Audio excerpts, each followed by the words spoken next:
23rd of April, 1985. That is the day one of the most shocking decisions in marketing history hit the shelves. Coca-Cola changed the formula of its flagship drink and replaced the original with New Coke. At the time, people called it a disaster, a blunder, even the biggest marketing mistake of all time.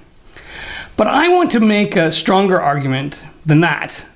I believe Sergio Zyman knew exactly what he was doing. Not in the sense that every detail of the backlash could be perfectly predicted, but in the sense that this move understood something deep about consumer behavior. The fear of loss is greater than the desire for gain. Welcome to the Lance Gregorchuk podcast. Great campaigns that sell? You're in the right place. The fear of loss is greater than the desire for gain. That is exactly why I chose Sergio Zyman's book, The End of Marketing as We Know It, as the first read for my book club, and the link is below. Because behind the new Coke story is a much bigger idea, and it's one every business owner, marketer, sales professional, creator, and entrepreneur should understand. The lesson is simple, but powerful. Once again, the fear of loss is greater than the desire for gain. It's your first lesson in marketing. If you did not grow up in the 70s and 80s, let me set the stage, because to understand New Coke, you first have to understand the Cola Wars. Back then, the Cola Wars were everywhere. This was not a small rivalry. This was a full-on battle for market share, cultural relevance, and consumer attention. Coca-Cola and Pepsi were not just selling soft drinks. They were selling identity. Coca-Cola had been around since 1886, and Pepsi-Cola launched in 1898. So by the time the 70s and 80s arrived, this was already a decades-long fight between two giants. Every commercial, every campaign, every sports sponsorship, every celebrity endorsement was part of a much larger battle. Pepsi pushed the idea that it was the choice of a new generation, while Coca-Cola leaned into its massive heritage, emotional brand power, and deep connection to tradition. This was before social media, before YouTube, before creators and influencers and algorithm-driven ad platforms. If you wanted to dominate attention, you had to dominate television, live events, and major cultural moments. These companies were spending huge amounts of money on the Olympics, the Super Bowl, network television, and everywhere else consumers were watching. It was an era when marketing could feel larger than life. Coca-Cola had enormous symbolic power. It had Christmas. That Santa Claus and a Coca-Cola bottle looked the same is not a coincidence. Coca-Cola had nostalgia and one of the most recognizable brand identities in the world. It also had one of the most iconic brand songs ever created. The 1971 I'd Like to Buy the World a Coke campaign, which became so successful that it was later recorded as the hit I'd Like to Teach the World to Sing, helping position Coca-Cola as something bigger than a soft drink. Many people thought Coca-Cola ripped off the song, but it was the other way around. For generations, Coca-Cola had tied itself to holiday emotion, unity, and tradition, building a kind of culture meaning that fewer brands ever achieved. Pepsi, on the other hand, got aggressive. It got modern. It got younger. It used pulp culture, celebrity energy, and youth positioning to challenge Coke head on. Keep in mind that Coca-Cola and Pepsi are literally the same age. But just through some marketing, we all thought Pepsi was a new product. We didn't have Google and ChatGPT at the time. In the 70s and 80s, Pepsi, with their marketing team, began to seriously rattle Coca-Cola in a way that made Coke genuinely nervous. Part of that momentum came from the Pepsi Challenge, and this is where the story becomes really important. The Pepsi Challenge launched in 1975, and on the surface, it was simple. People took a sip from two cups, one with Pepsi and one with Coke, and then picked the one they liked better. But Pepsi was not just running taste tests. It was building full cultural machine around the brand. It positioned itself as the drink of the youth and the momentum backed by the choice of a new generation message and amplified by major celebrities, marketing, including the famous Michael Jackson campaign that made Pepsi feel current, musical, and culturally electric. It wasn't this is the cola your dad drinks. And the challenge worked brilliantly because in a single sip, sweeter often wins. That matters. A sip test does not measure the full drinking experience. It does not measure habit, emotions, attachments, memories, branding, ritual, or what people actually want to buy over time. It only measures a moment. The author Malcolm Gladwell later used this example in Blink to explain how a sweeter drink can have an advantage even in a very small sample. In other words, Pepsi may have been winning the taste test, but that did not automatically mean it owned the deeper relationship with the consumer. But from Coca-Cola's point of view, the threat was real. Pepsi was gaining momentum. The taste tests were going against Coke. And the company had watched its lead weaken for years. Enter Sergey Simon. He became closely associated with one of the boldest moves Coca-Cola ever made.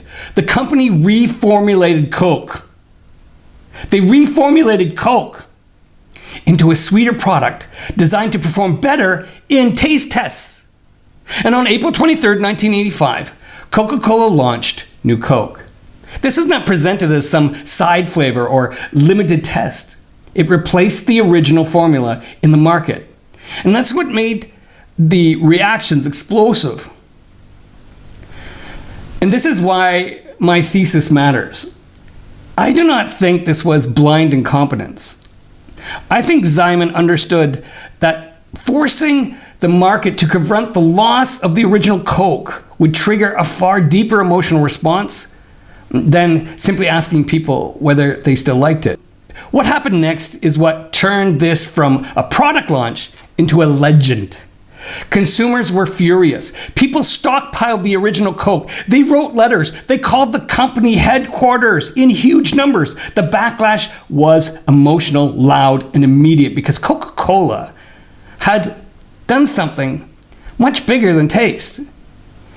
It had an understood attachment.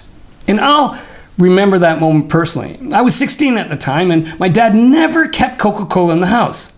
But that day, he went to the supermarket and bought whatever old Coke he could find, and then told us kids that we're not allowed to touch it. This is how emotional things got. My dad, who purchased Coca-Cola, and put it in the fridge. Coke buyers suddenly acted as if something important was about to disappear. Then, less than 3 months later, Coca-Cola brought the original formula back as Coca-Cola Classic. Less than 3 months. On July 11th, 1985, in just a matter of weeks, the company went from trying to replace history to putting history back on the shelves. And that's why people still debate the question today. Was New Coke the worst marketing mistake of all time, or was it an accidental or maybe even strategic masterclass in making people remember why they loved the original product in the first place? This is why we're reading The End of Marketing as We Know It first in my book club. The link is below for my English readers. If you're enjoying this content so far, do me a quick favor. Like the video, subscribe to the channel, and leave me a comment below. I'm going to be putting out more content on sales and marketing campaigns, great ones. And if this kind of breakdown is your thing, you're gonna love what I'm gonna be doing next. I'm gonna be telling the story of Red Bull. It's amazing. It's one of the most amazing marketing stories of all time. And if you want to, subscribe to the channel so you don't miss that one, and click the bell too. Now back to the Cola Wars. Let me tell you why this matters beyond soft drinks. Because this is not just a Coke story, it's a marketing story. Let's look at the word marketing itself, because we've completely lost sight of what it actually means.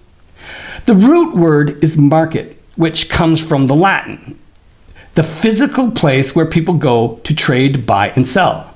But then we add the grammar ing, it turns it into a static noun, into an active, ongoing process. Yeah? It represents action. It represents momentum. Marketing means putting the market into motion. It's not a monument to look at. It's a process that must move. And let's be devastatingly clear about what we're moving it towards: sales.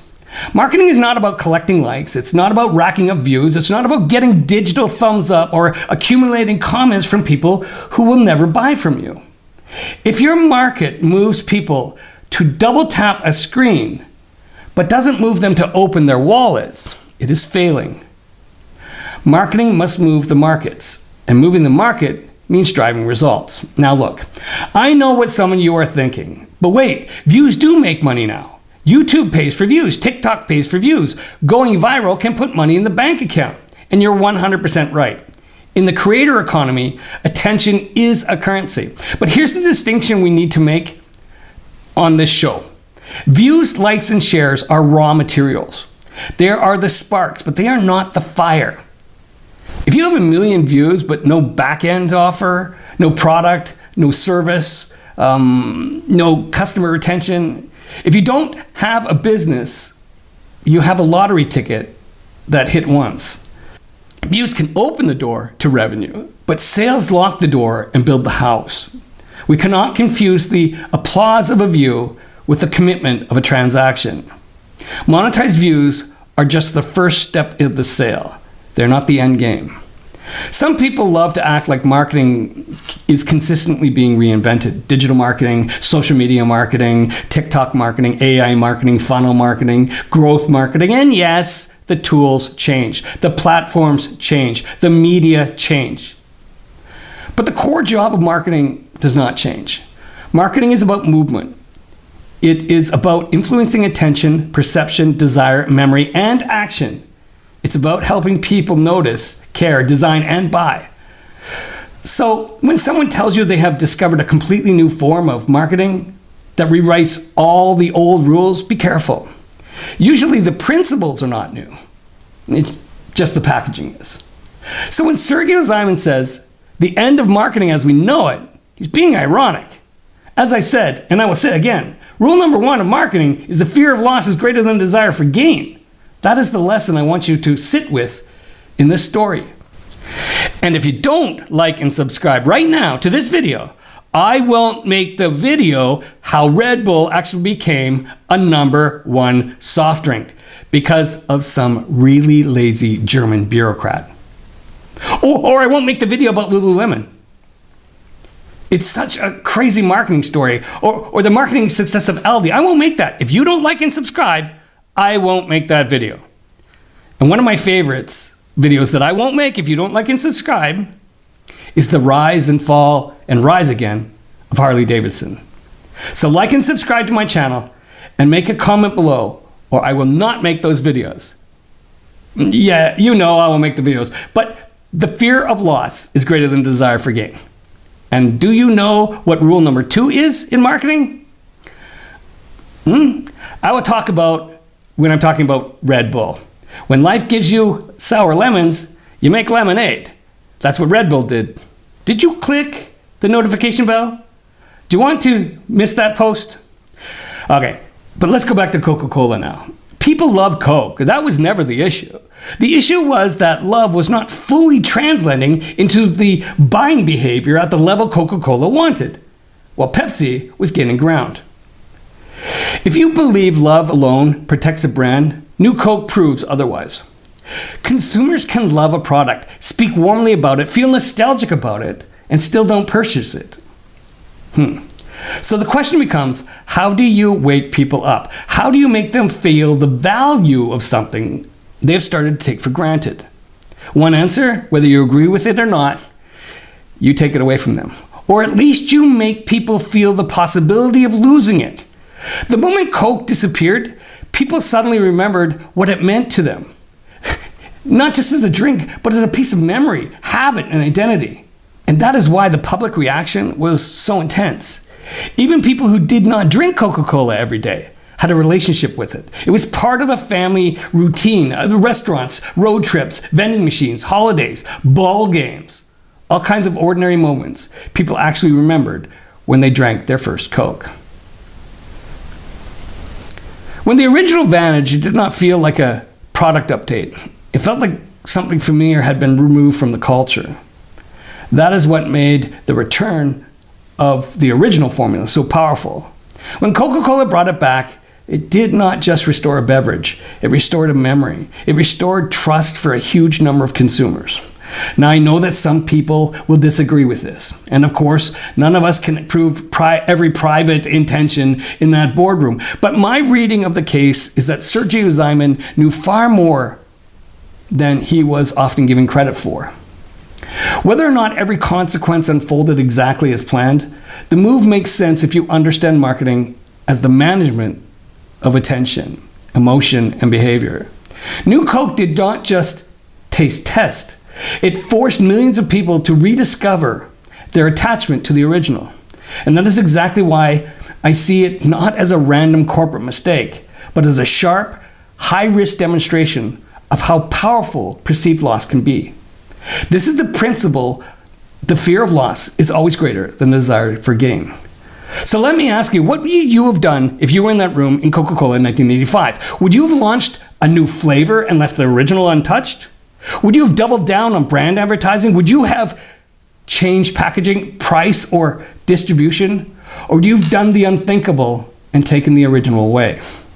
Personally, that's why I find this case so fascinating, because it forces you to think beyond taste, beyond product features, and beyond conventional market research. It asks a harder question: what are people actually attracted to? And what happens when that attachment is threatened? And that's why I keep coming back to Sergio Zyman's ideas, which are in his book. Agree with him or disagree with him, he forces you to think like a marketer whose job is not to win arguments, but to change behavior. I actually used the concept that the fear of loss is greater than the desire for gain when I was consulting to a high-end, very expensive golf club. We had lots of people trying the golf club one time, coming over with a friend, or maybe even a few times. But the owner, who was not a very good salesperson, and neither was his team of golf pros, couldn't get them to purchase yearly memberships. So what did I do? I said, we're increasing the price of the yearly membership at the end of the month to $5,000 more. And if people wanted to join, they should do it now, because I was taking away the old price. Look, I knew if you weren't going to join on the old price, you were definitely not going to join on the new price. And guess what? We sold more memberships in 1 month than the golf course had sold in the past 2 years. This is why for the book club, our first book is The End of Marketing as We Know It. If you want to read along with me, order the book, start reading, and join in the link. It is below, and I will discuss it with you at the end of the month. And my book club is free for now. Those people who sign up now, those people who sign up for my book club now will get it for free. But as this podcast grows, the book club will not be free. So sign up now. You will have the bragging rights that you pay nothing monthly to be in my book club and in my monthly meetings. Order the book now, and no, I don't make any money from the Amazon for a referral link. We're going to use it as a jumping on point to talk about how marketing really works in practice for your business and not just in theory. So if you made it this far, thank you for watching. Like, subscribe, and ring that notification bell. And let me know in the comments, was New Coke a catastrophe or one of the most revealing marketing moments in history? I will see you in the next video about Red Bull marketing and how this brand, oh my God, it'll blow you away, that video. Thank you.